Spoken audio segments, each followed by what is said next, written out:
So I started to use my ShapeOko to do some work tonight, and my little rigid trim router that I've been using started making a terrible noise.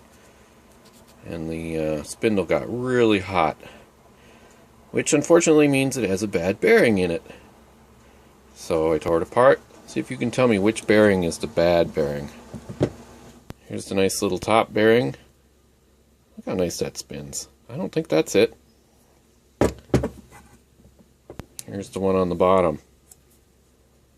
A little difficult to spin this one. Doesn't want to spin at all.